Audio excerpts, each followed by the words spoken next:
All right, ready? Oh, yeah, I did it 3 times. Here we go. I'm ready. 3, 2, 1.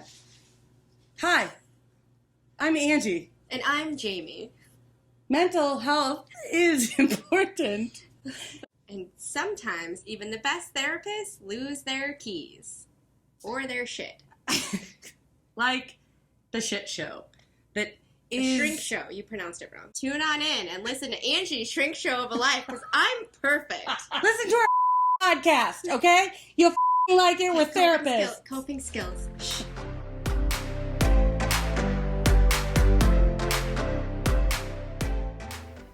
Okay.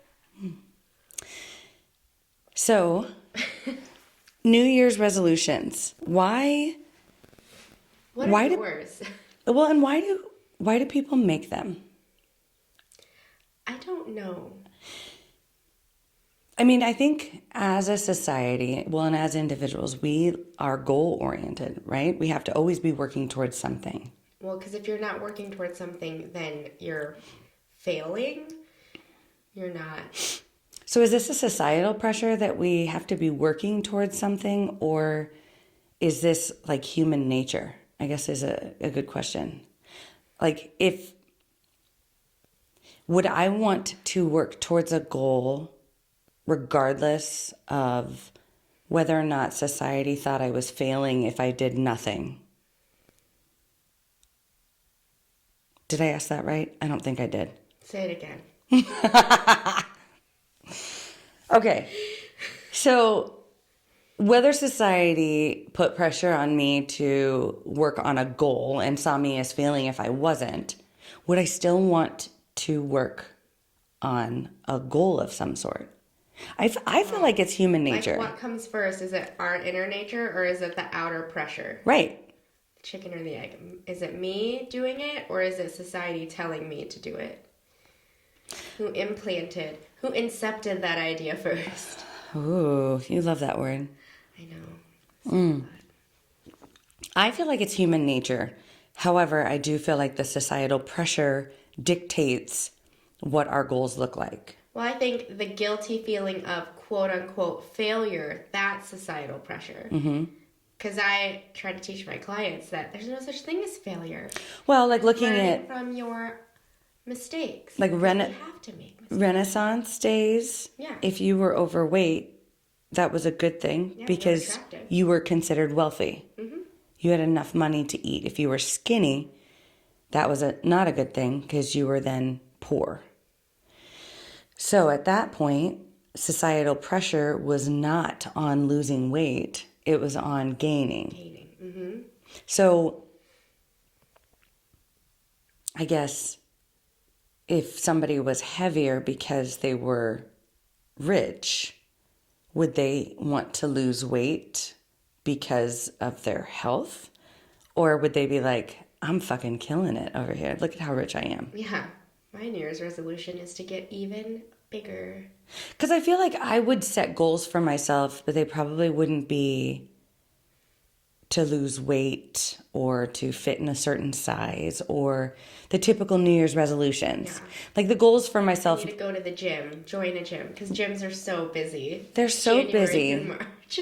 They are. Well, and if you were the gym that I, tried to do my New Year's resolution back in my 20s, you saw me for, I don't know, 2 days.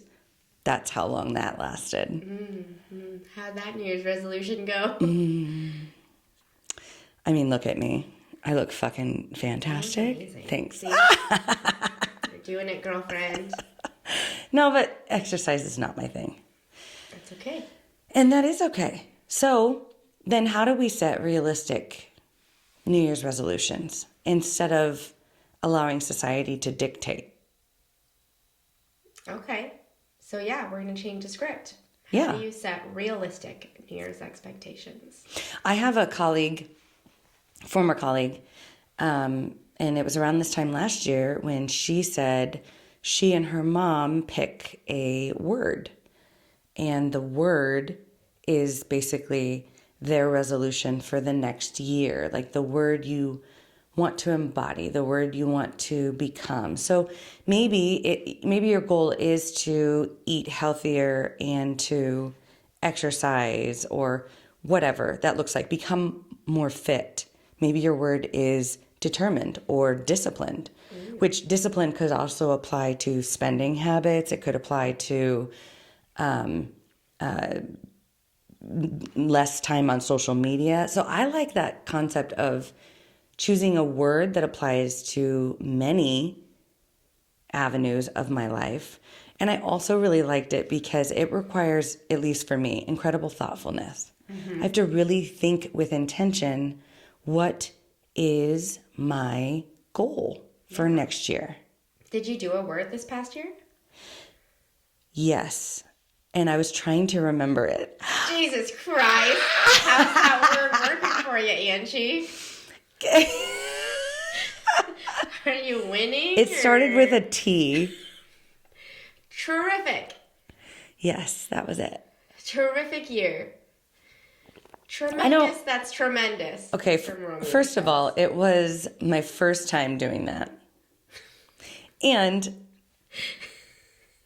I know, so funny. I know I did it. Laughing at Okay, now it's with me, so that's good. I feel less judged. you just started laughing as I laughed. So I made it so I wasn't laughing at you. You're like, oh, that was together. It's so uncomfortable. No. I know. And I remembered, and it's going to come to me in like the middle of some episode, and I'm going to be like, oh my God. It starts with T. I don't know. It was a word that I don't commonly use, and I think that was my problem. That's mistake number one. Mistake number one, choose a word that you use. Fantastic. Right. Don't choose nefandous or any bizarre word. Choose a word that is in your common vernacular. Fascinating. That's what I would Fantastic. do. And I did. I thoughtfully tried to come up with my word for next year. No. I'll think of it. Thrusting. I think it was thrusting. It makes sense for my life, right? Thrust myself into all these different avenues. 2022 for Angee, thrusting is what comes to mind. Throbbing. Moist. Let's just throw out all the words that make people uncomfortable. I don't know why people don't like that word. They don't. I don't mind it at all. And actually, in my 20s, I loved to play the game where I threw in the word moist in casual conversation just to see how folks would respond. Yeah. I'd be like, a visceral reaction. My God, Jamie, this pumpkin bread is so moist. How did you do that? And they'd be like, ew. Or, walking outside if it's raining. It's so moist out here. It just made people so like, ew, please don't say. It's like nails on a chalkboard. It's funny, though. I think it's funny, too. Why don't people like it? Is I it also the liked to use the word erected. Erected? And I did used to use the word thrust a lot. So it is kind of funny. Oh, my gosh. I like to make people uncomfortable, obviously. I wonder if I do that. I'm sure I do. You do it in maybe less obvious ways? Mm-hmm. Just by being. Just by my face. That's exactly what I thought, but I didn't want to say it. When people aren't quite sure. Is that a joke? She's not laughing. It's one of my favorite qualities that you have. Because I don't know, I think it's so funny. Anyhow, New Year's resolutions. Right. About Angee's throbbing New Year. I do think there's benefit to rethinking what that looks like, because the pressure we put on ourselves, here's what comes with it, right? So I said a New Year's resolution, I'm going to lose 20 pounds. A lot of times our New Year's resolutions are unrealistic, right? Mm-hmm. I'm going to exercise every day. I'm going to go to the gym every day for an hour and a half. The year is too big. It's so big. Yeah. And we say, I'm going to go to the gym for an hour and a half every single day. Okay. Now, let's say you're really not feeling well, or you've had a funky day, okay?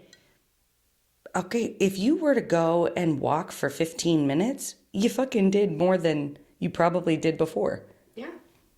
So why do you have to see yourself as a failure because you didn't meet this unrealistic expectation? Right. Well, and maybe the other part too, going back into how we were like, what came first, the inner pressure or the outer pressure? Is it if the goal is because of an outside pressure, that might not be as motivating to us because ultimately we're not doing it. Like we're doing it for ourselves, but out of a vanity because society wants me to be skinny. Mm-hmm. Or society said I should not eat carbs. So that's what I'm doing. But if that's not you, like if that is not something that you want to do, then you're not going to do it. I don't know. I feel like diets, it makes me think of my husband for like a couple of hot minutes did keto, but he wanted to do keto. Mm-hmm. I'm sure for people where like if they try keto but they're not in it, it's harder. But he was like, yeah, he mentally prepared for it and was cool with it and didn't care and like figured out accommodations if we went out or something. But I'm sure for people where they're doing it because it didn't come from the inner pressure, Mm-hmm. that's where they fail because they're like, well, I already am out of ketosis, so I might as well eat this pie. Might as well.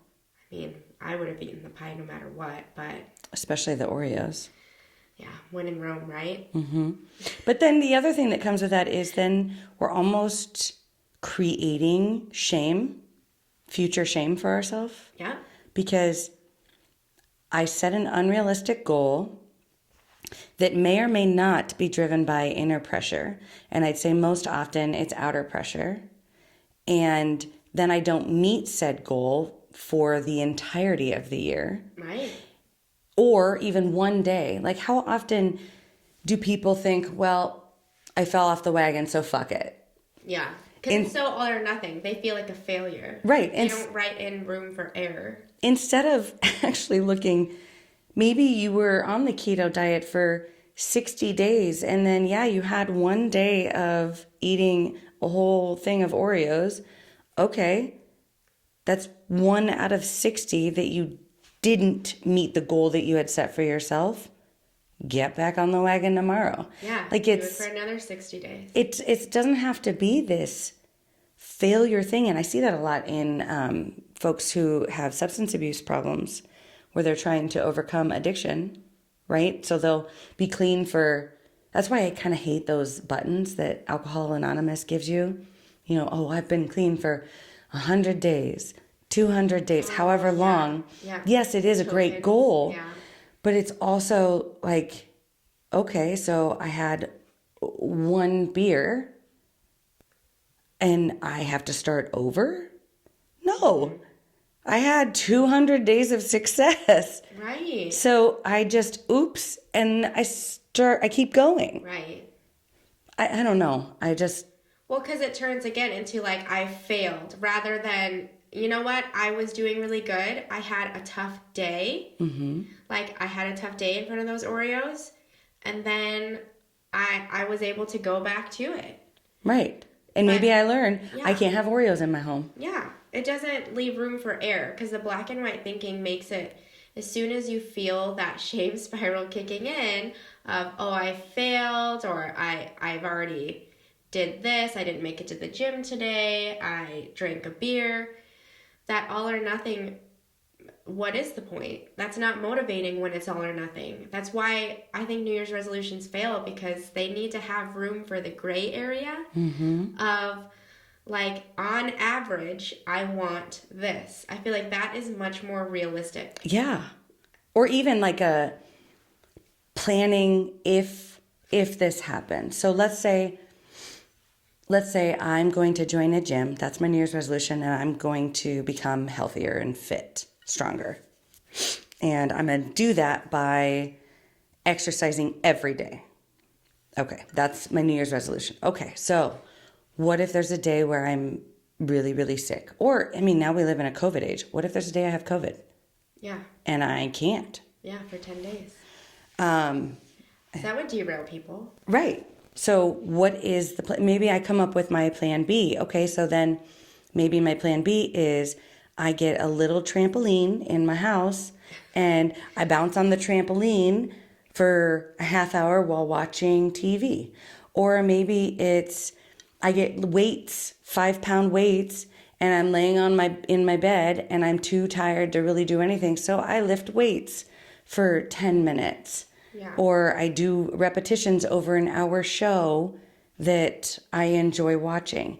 You know, I think having those backup plans, if that is something that is genuinely important to you, and I keep using the exercise because that seems to be the trend. Yeah, it's the normal.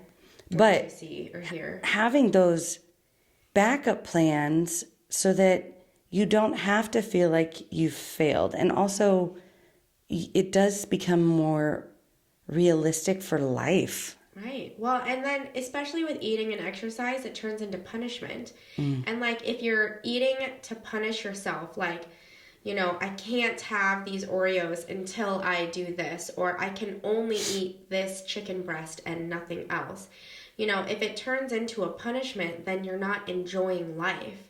You know, same thing with exercise. If you're like, well, I have to go to the gym for this many hours or to do this, rather than I enjoy moving my body like this, so I'm just going to do that. You know, I think if we live our lives focused on if you enjoy it, do it, you will get the end result that you want. Right. Because it's not coming with the all or nothing, the pass or fail.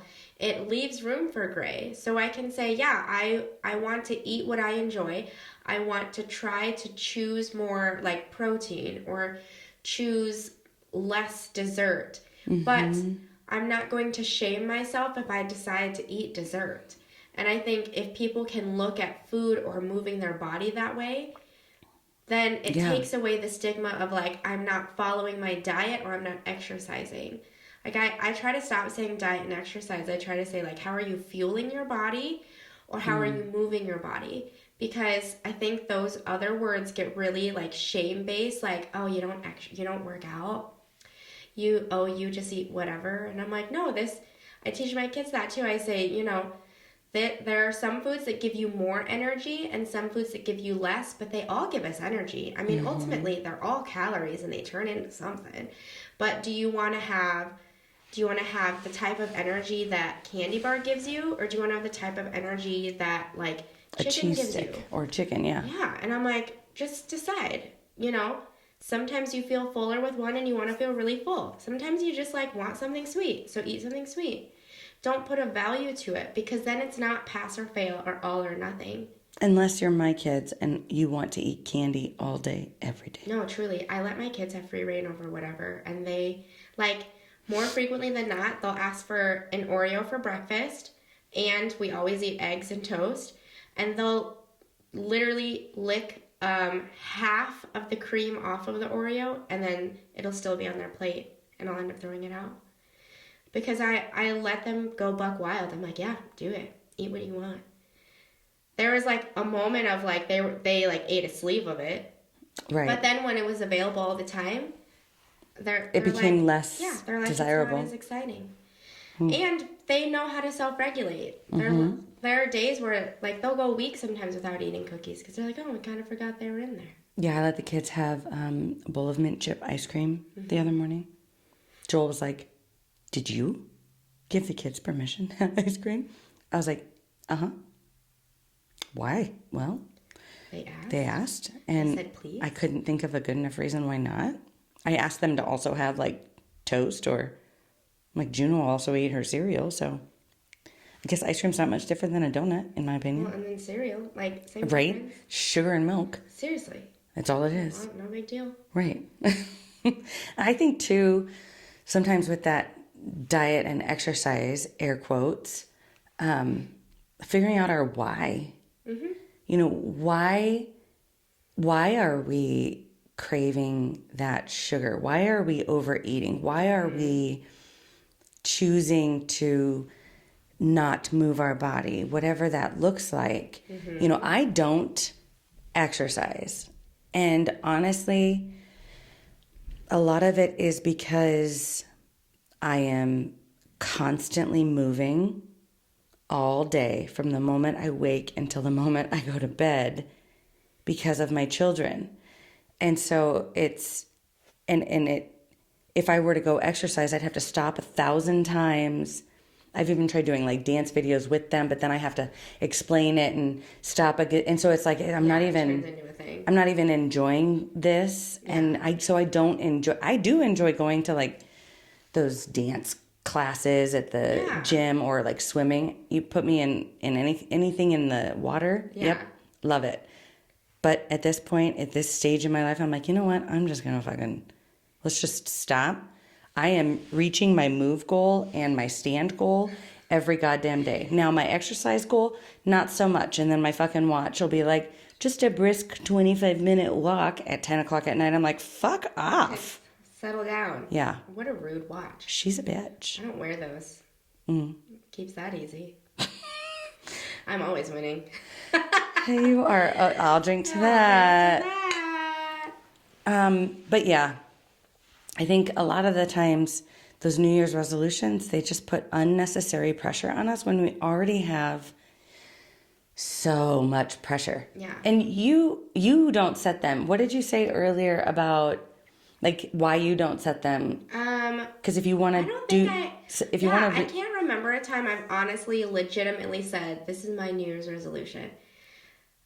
I truly can't. I think if I ever think of a New Year's resolution, I remember being little and being taught that and like, oh, you should, like, this is what people do, blah, blah, blah. So I'm sure I did like superficial ones young. But as a grown-up, the way my brain works is, well, why wait till January 1st? If I know today, in the middle of December, what my goal is, I'm just going to start it. Because if I don't start it, then first of all, if I don't start it, that means I'm not interested in it. So why bother? And then second of all, like, what difference does it make if it's January or if it's not? So I think sometimes that's a societal pressure too of like, oh, new year, new me. And it's like, it's just the same you. And I try to also, I do this one script in hypnosis where I have people on day one, I'll have them walk up to a mirror, but then the mirror is actually their future self. And I'm like, look at what she looks like. What is she wearing? What is she, how does she sound? How does she carry herself? What does she do every day? Who are the people around her? And actually listen to her. Listen to her as she looks at you back through the mirror and tell me why she's grateful for you today. Because if it weren't for you today in my office, she would not exist. Because I think unless you are comfortable with person A, the person you're starting with, you will never be at that person B, the person that you want to be. So until your person B that you're visualizing is grateful for the you today, January 1st, or whatever, middle of December, then you're not going to ever be happy, because you have to be grateful for the quote-unquote overweight, not eating correctly self, to be grateful when you are going to the gym an hour a day or eating whatever diet. I like that. You have to have both. It actually reminds me of when I was 16 and, I had rough and whatever. I made a lot of poor choices, right? And so I always tell my students, because they always look at me and think, well, I can never get there. And I always try to bring them back to my 16-year-old self. Mm-hmm. And I always say, look at who you see like as a hero, as a heroine, and think, what are the qualities that they have that I desire? So at that time, for me, it was, well, I'm an honest person. Like I always felt guilty lying. Lying doesn't feel right to me. So then I'm like, every day I decided I tell the truth.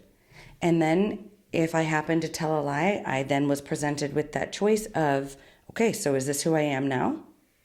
Or do I make it right? And how do I make it right? I go and I say, I'm sorry I lied. And yes, that's very uncomfortable to do, but I had to decide who I am. Am I a liar, or did I just choose to lie in this moment? And then I can make it right and say, oops, nope, that's not who I am. New Year's resolution. Am I a failure, or did I just have an off day, an off week? Right. It doesn't mean I'm not failing at my New Year's resolution. And so often those New Year's resolutions are again, it's always so focused on that outward appearance. How often do people say, my New Year's resolution this year is to just be a motherfucking badass, or to allow myself 10 extra minutes of self-care, choose myself over everyone else at least once per day, whatever that looks like. But it's always, I'm going to work myself to the fucking bone instead of, I'm going to give myself 10 minutes of meditation, of quiet time. I'm going to take a bath. I'm going to go to bed 10 minutes earlier. I have some people who set things like that where they're like, I'm going to do, but same thing. They go too big with the self-care. They're like, I have this routine, and they'll come with it like elaborately drawn out. And they're like, so my bedtime routine will include like yoga and meditating, and I'll read a little bit. Do this, and then it's like an hour-long bedtime routine when right now they have like 3 minutes. Like the next week they're like, so I went out with my friends and drank the other night, so I definitely didn't do my nighttime routine, but this week I'm gonna get back on it. And I'm always like, okay, let's just exhale a little bit, not a big deal. Sometimes life happens. Sometimes you want to go out with your friends. It doesn't mean it was a failure. It just that was Thursday. Just settle down. Thursday. Yeah, exactly. Box wine Wednesday. Freaky Friday. Ladies night. Manic Monday. Taco Tuesday. God. Do you remember during COVID when Taco Tuesday fell on Cinco de Mayo? Yeah. That was the highlight of my fucking year. It really was. I celebrate Taco Tuesday every week, though. I love Taco Tuesday, but it's a big deal. When Taco Tuesday fell on Cinco de Mayo, I was like, this... The stars aligned. They did. They did. And even though we were in the midst of a pandemic, it was like, this feels right. This feels right. If everything is shut down, this is the only thing to go right, then this is it. And they had just approved, like, you could also bring alcohol home, so we could also bring the margaritas home. They did that on purpose. They're like, these people need some margaritas. Also, margaritas seemed to be my drink of choice for, like, the first 6 months of COVID. It's not like I drank nonstop for the first, only the last, 5.5 months. But, the first 2 weeks was just intermittent. First 2 weeks was just saying, it'll be over soon. It'll be over soon. And then when you realized it wasn't over soon, you were like, well, I've accepted margaritas. Okay, so let's look at whose New Year's resolution was still going strong until fucking COVID hit. Oh my God. And then COVID. The whole world was just like put on pause. Right. So you couldn't... The only thing that got put on pause for me were all my field trips with my kids. Which, by the way, how did gyms stay open? Did they? Some of them had to shut down, and some of them had to, I remember it was a huge deal, because I joined a workout program. God, that's funny. Right after having your youngest? Yeah, because I'm psychotic. And starting your own business? Yeah, I don't know. That was a year of a lot of impulsivity. It's fine, though. I did fine. I didn't see it as failures. I saw them as learning experiences. And I learned that diet programs are a lie. Wait, can you say that again? You didn't see them as failures? I saw them as learning experiences. Learning experiences. Yeah. I just wanted the audience to hear it again because I think that's so important. Language is so important. Well, and I just, it's... I could dwell on it, and if I ruminate and dwell, then I'll feel like a failure. But if I choose to look at the bright side and not let it bring me down so I can go to work and, not beat myself up, then I'm going to choose that option every day. Mm-hmm. But, no, I remember they had people, wearing masks in gyms. Or, they'd close down, every other treadmill, stupid stuff like that. Oh, yeah. It's what's the difference? You guys are sharing the same circulated air, but okay. I don't know. I'm not a doctor. I didn't go to a gym, though. I don't like sweating in front of humans. I just work out in my basement. Yeah, we have a treadmill that basement. I don't use, but Joel does. Yeah. So that's good for him. And he has the TV so that he can watch whatever show he wants. Oh, yeah. I always listen to podcasts. Oh, there you go. Yeah, so I catch up on my stories. Okay, so if you are still, despite listening to this, going to create a New Year's resolution to exercise, you could listen to our podcast each week. There you go. That'll help motivate you. New Year's resolution. You could like, rate, and subscribe our podcast. That'll be your New Year's resolution. You can really go for that. We need more subscribers. We need to say that in the beginning of these episodes. We need more subscribers. Maybe I should put it in like bold print on YouTube, and then I can also just say it at the beginning of each one. Hey, not on here, but like in my mic at home. Subscribe. Don't forget to subscribe. Are you subscribing yet? Subscribe on, like... It costs nothing for you. No, but everything for us, because it does help us. To subscribe on all of the platforms, like on the podcast and the YouTube? I don't understand how social media works. I don't know. That's why I'm asking. I don't understand either. I don't really know what I'm even asking of my audience. I think I was told by you to say that. So I said, like, rate, subscribe. And then even in our newsletter, I put, I don't know, it's important. I don't know why I'm asking you to do it. Well, in order to somebody told me to say it. In order to get paid doing any of these things, you have to have subscribers and you have to have likes. We could go for that. And we're on all the social medias, and we know how to work at least 30% of them. Which obviously... Only Facebook, slightly Instagram. We don't have to get paid doing this. Like, we're social workers, so we're used to just giving away our knowledge for free. I thought you're supposed to be poor. And ultimately, we just want people to be their best self and to be healthy. Yeah. And choose love over fear. So if you subscribe, also shoot us an email and give us a topic, because then we will try to teach you. Yeah. How to choose love over fear. Oh, yeah, girl. Make that your New Year's resolution. Choose love over fear. Actually, that's a great one. Actually, I really like that. Because then you have to intentionally look at every situation, whether you're arguing with your spouse, whether you are yelling at your children, whether you are angry at the person at work, looking at the way you approach the world, because it is always either fear-based or love-based. Right. And then again, if you have a learning experience, right, and you perhaps mess up that day and freak out on your children, self-reflect out of love and say, okay, what did I learn from this? Right? Don't make a smoothie 20 minutes until you got to leave the house. So today I did that. I literally giggled to myself and I said, remember last week when we were podcasting and I told Angee that long-winded story? And so today I jokingly, in my own head, to my own audience, said, don't make a smoothie today, wayo. And then, you want to know what I fucking did instead? My daughter goes, Mommy, will you make my hair like Anna's? And I said, well, of course. Obviously. The answer is, she never lets me play with her hair. So first of all, isn't that why I had a daughter, to do her hair? Yes, obviously. So then I'm starting to do some French braids at the right time of like 8:40 again. And I think, this was a good life decision. As the two of them were like, we want to brush our teeth. And you know, we should, because dental hygiene. We don't have time for brushing our teeth. And so we're brushing our teeth. I'm starting the French braids. I look at the clock and it says 8:48. And I go, I don't know why I did this. And so then I had the same rush of panic. And I went, we literally did this a week ago. A literal week ago. And I walked into the trap. I did it to myself. I do that all the time. And then you want to know what I did? I said, we're going to be late and my daughter's going to look good. Yeah. And I said, on Friday, I'll do better.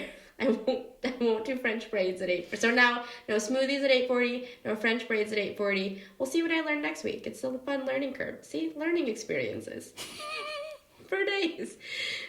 It happens to me every morning. I just want to make her happy.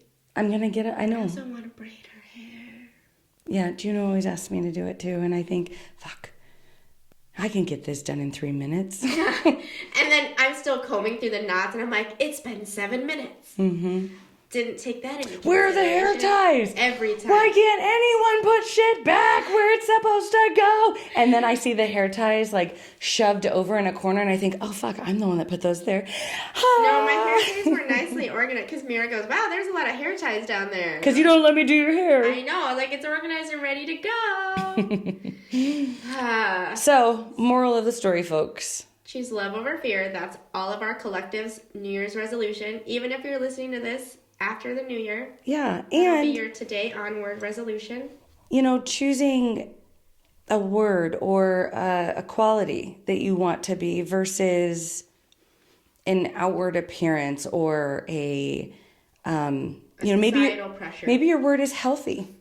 Like, so if your goal is to lose weight, is to, whatever, are you trying to lose weight to quote unquote fit in or be liked, which is fear based, not love based? Yeah. Fear, I'm afraid that if I'm overweight, people are going to judge me. People aren't going to think I'm beautiful. Right. Oh my God, look at Lizzo.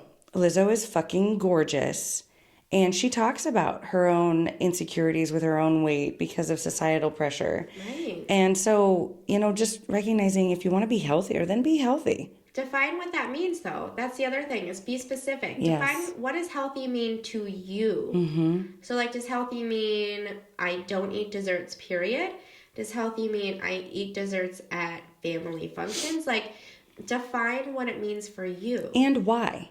Right. Know your why. Right. Because if I want to be healthier, because, like, for me, I am not doing a good job of eating keto. But when I do eat keto and I reduce my sugars and or eliminate them as much as possible, I have less brain fog.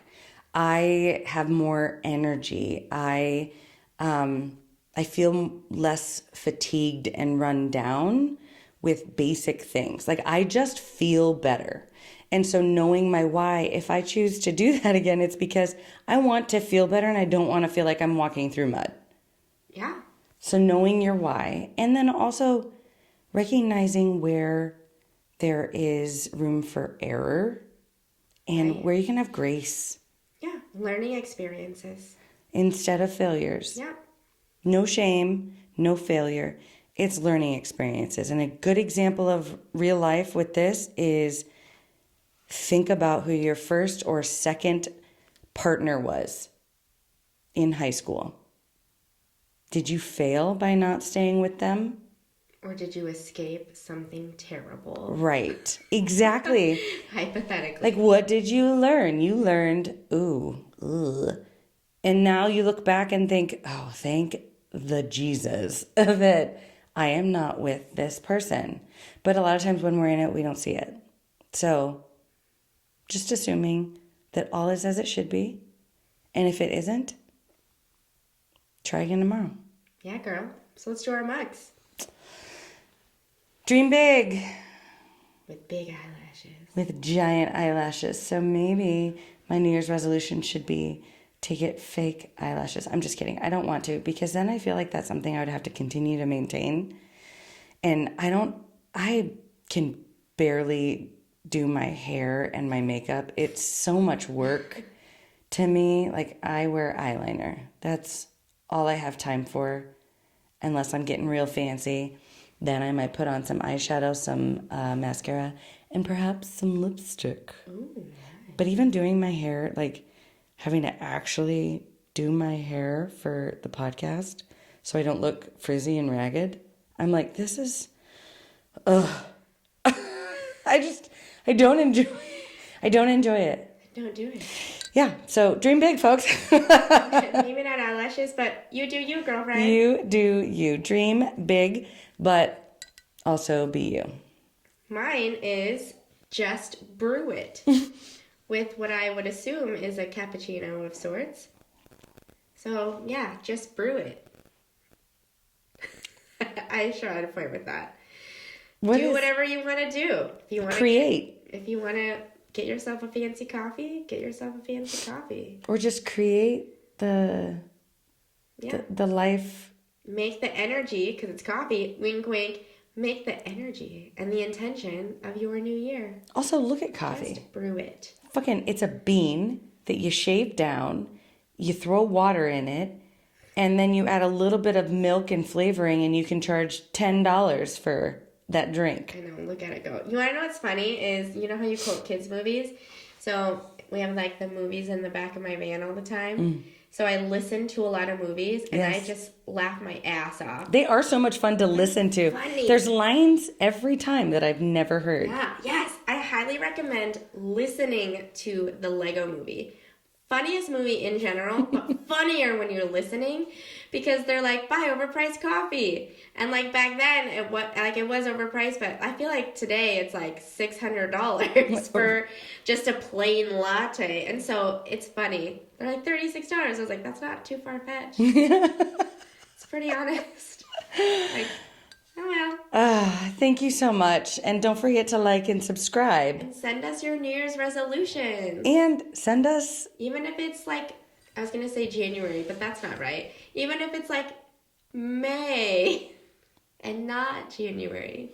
Well, and you're listening to this later. And also sending us podcast ideas would be fantastic, because we just kind of go on a whim and do whatever is coming up in our own life. But where the gin takes us, we would gladly take on whatever concerns that you have, whether we know what we're talking about or not. As you can tell, we just kind of wing it. But we're doing it. We're doing it. Yay. Dream big. Bye. Just brew it. Please like or subscribe so you'll stay up to date on all things The Shrink Show. Feel free to follow us on Instagram, Twitter, or Facebook at The Shrink Show. You can also visit our website at theshrinkshowpodcast.com. Thank you for choosing to spend a portion of your life with us. And remember, don't take yourself too seriously. Life is all a giant shrink show. A Huda Media Production. Side effects of listening to this podcast may include side aches or snorting from laughter, impromptu jazz hands, nodding in agreement even though you might be listening alone, an occasional "you said it, girl," and mild cases of existential dread. This podcast is strictly for entertainment and informative purposes only, and is not intended or implied to diagnose, treat, or otherwise substitute for professional mental health, medical, legal, or other advice. Thank you.